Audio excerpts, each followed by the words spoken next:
we want to take a closer look at how the Republicans' new proposed congressional map would impact people across central Indiana. One of the areas that will be impacted the most under the proposed plan would be right here in the heart of Indiana, Marion County. Our State House reporter Emily Longnecker joins us live from the State House. She's been on top of this news all day long as the developments have kept, the map came out and then the reactions came in. Emily. Well, Ann and Scott, to understand where we could be headed, you have to understand where we are right now when it comes to Marion County. Right now, most of Marion County is in the 7th congressional district. That is currently held by Democratic Congressman Andre Carson. But under this new proposed map, Marion County would be carved up into 4 different congressional districts. That would leave only the northeastern part of Marion County in the 7th congressional district, which would then stretch east, covering several other counties in the east central part of the state, including Hancock, Madison, parts of Delaware, Henry, Randolph, and Wayne counties. The Indiana Black Legislative Caucus said if the new proposed map were adopted, that would dilute the black vote in Indiana, including Marion County. House Speaker Todd Huston responded to criticism of how Marion County is divided up under the new proposal. Take a listen to both sides. What that means is in Marion County, where we have one congressional person that we go to, one black congressional person, now individuals are going to have to go to 4 different congressional people just to service one county. And not only are we going to have to go to 4 different congressional people, but now there is no black representation on our behalf at the federal level. We've always had districts that span hundreds of miles. We have some state house districts that are pretty big. So, but again, the maps were put together with the interest of trying to create as many Republican seats as possible.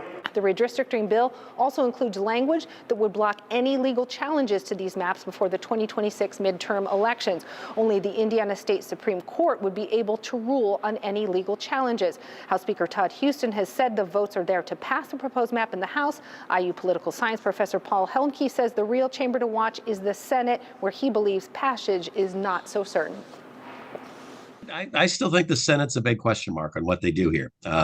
Again, you've got 40 Republican senators, but that means you just need, assuming that all the Democrats are going to be opposed to that, you just need, to get 16 of them to join the 10 Democrats, and you're going to stop this. And we've had a certain number say they're for mid-decade redistricting. We've had a certain number say they're against it. But we still have a number of Republican senators who haven't committed. Some saying they wanted to see the map first, some saying they wanted to hear the arguments. Now they're going to have a map to look at, and they'll have to go on record with this. And speaking of, the Senate Democratic State Senator Fatty Kador saying today he's also filed a bill on redistricting, a bill to prevent it from happening mid-cycle. And Congressman Andre Carson issued a statement about the proposed map, which said in part, quote, splicing our state's largest city and its biggest economic driver into 4 parts is ridiculous. Carson went on to say Hoosiers have made their voices heard and won't stand for it. So what comes next? Well, now the committee process begins. The bill has been assigned to the House's Election and Apportionment Committee. It meets tomorrow at 9 a.m.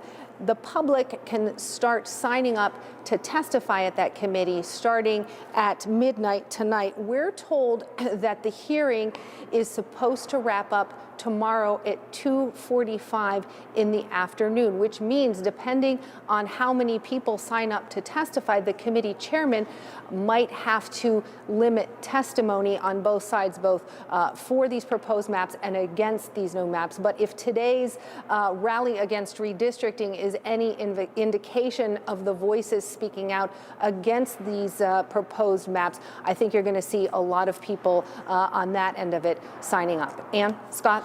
All right, Emily, thanks so much. Of course, she was talking primarily about District 7 there, Marion County, but District 1 could be changed under this proposed map as well. If that's up in the region, the district that's represented by Democrat Frank Mervan. Under this proposed map, Lake County, which leans Democratic and always has, would stay in District 1. But then it would also include several more counties to the southeast, those that were previously in District 2.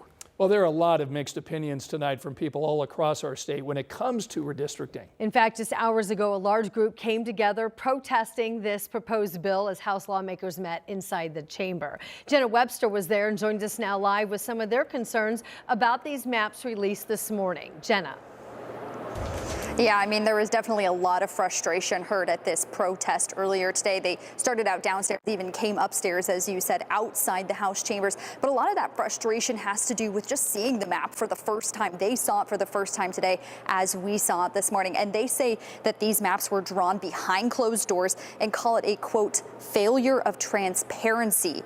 There's a lot of concern about the 1st and 7th congressional districts here. We heard Emily talk about it, and it's something we've heard the last couple of months that they continue to repeat those concerns today. Of course, the 1st and 7th congressional districts are currently Lake and Marion counties, where some of the state's largest minority voter populations are. Now, voters I talked to point to the 4-way split of Marion County and say this will dilute the minority vote both here and in Lake County. We aren't just fighting lines on a page, we're fighting the legacy of racism that has kept Black voices out of the decision-making rooms. This is a rule that would really take away the base, the allowance for people to vote, and the consideration that we have for our next generation and how their votes will be really weighted. Now, the other thing we heard a lot today is that potentially having a 9-0 map with 9 Republican seats. Those at the protest today say they feel this will disenfranchise voters across Indiana. They feel the Democratic vote will be silenced. They feel their vote won't count. And that's not just coming from Democrats. That was talking to independents I talked to. That was talking to Republicans I talked to.